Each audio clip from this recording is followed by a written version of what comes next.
My favorite part of Roblox is that you can make your own games for other people to play. And through these games, you can actually make lots of real money. In the past year, this 16-year-old who goes by Hasm has made billions of Robux off of this game, which can be converted into $1 million, bro. I'm trying to get rich like that. Why didn't I just think of please donate? At least I have 150,000 Robux, but 1 million Robux sounds so much cooler, right?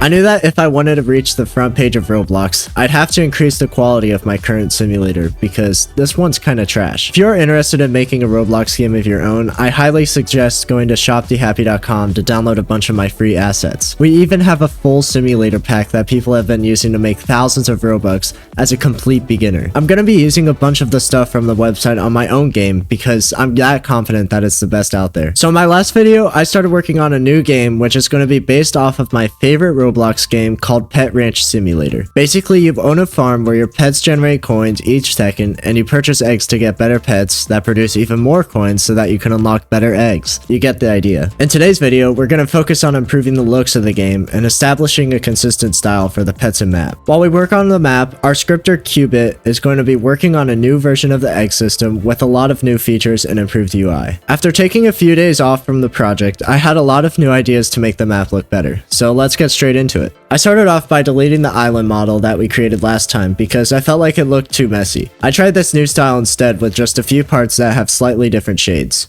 I then made some cleaner paths and deleted the center area because it looked bad. Next up, I wanted to change the egg holders. I really like these egg holders in this game called Punching Simulator, so I tried my best to copy it in Blender. Just a heads up, we're going to be using a lot of Blender in this video. After this, I brought the model in the Roblox studio and added the colors to it. I had a cool idea where we would have a giant egg in the center of the map, so I placed the model in the middle of the path and scaled it up a bunch. For the actual first egg, I used the same model and just scaled it down a bunch. I added text to the bottom of the egg to show the egg name and its price, and there's this cash icon on the top that will turn green whenever the player can afford the egg. After finishing the first egg, I added a golden egg and a striped egg. Don't judge how bad the eggs look, we're going to be remodeling all of these in the future. You may find this hard to believe, but I went into Blender to make some more stuff.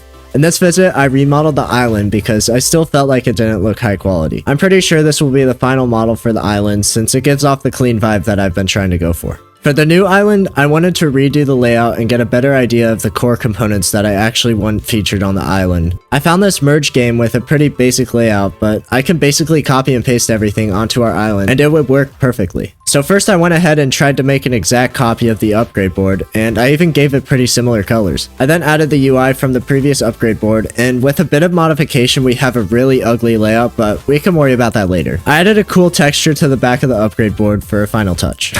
Back to Blender we go. Next up, I created this archway for the entrance to the island. I also made this really simple model for a fence post. This may seem a little extra, but trust me, the bevel makes a huge difference. I really liked how the fence turned out. So much so that I made it go around the entire island. This is probably best so that people don't randomly just walk off into the Roblox void. After another quick trip in Blender, we have this new dirt ground since I felt like the square ranch was a little boring. I also added a slight rock texture for some extra detail. So far, we've got a pretty decent start to the island. I can't wait to see what it'll look like with 50 pets walking around on them. Speaking of pets, this guy reached out to me through Discord, and he's an amazing modeler, so I hired him to be our pet modeler for the game. He's very experienced in building, so the pets are going to turn out a lot better than the ones that I tried making in the last video. While Cure started working on the pets, I began to decorate the island by making this tree model. I tried to stay away from the low poly style and challenged myself to make everything look more smooth. To fill up some extra space, I made a rock and a bush model to spam around the island as well.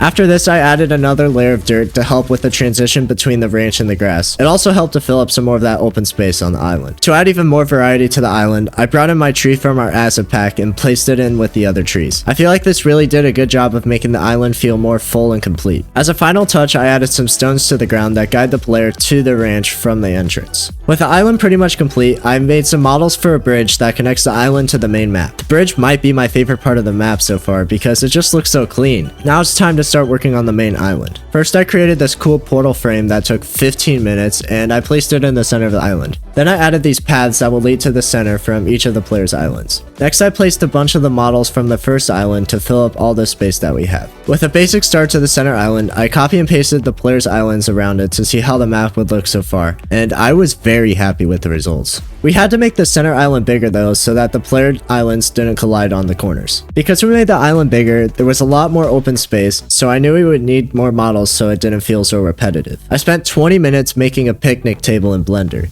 Don't ask why it took that long. For some additional detail on the map, I made these pillars that were inspired by some builds in RoBuilder's Discord server. For the common egg, I just placed a few pillars on each side and created a stone platform for the egg to sit on. After this, I wanted to work on the pet index area where the players could view how many pets they have unlocked. I made a quick book in Blender to place on a stand with even more pillars around it. Right after finishing the index, we got our first update from Cure on the pets. They're way more detailed and clean than anything that I would ever be able to do. We're gonna have a lot of bigger pets in the future, but since these are the starting eggs, I thought I'd keep the pets pretty basic. I thought the lighting was also amazing, so I might have copied all of the settings into the main project. The last point of interest I worked on for this video is the daily chest where the players will be able to come for daily rewards. So in this video, we were able to create this amazing island that the player spawns in, and then they can travel over to the central island, which contains an egg, a chest, and the index. The portal in the center will lead to new worlds with better stuff in them. Here's a preview of the pets in an ice-themed egg, and here's a preview of the pets in a lava-themed egg. We made a lot of building progress in this video, and we're hoping to make lots of scripting progress in the next few weeks. Let me know if you guys have any fun ideas for the game. Thank you for watching, and I'll hope to have the next video out in less than a month. No promises though.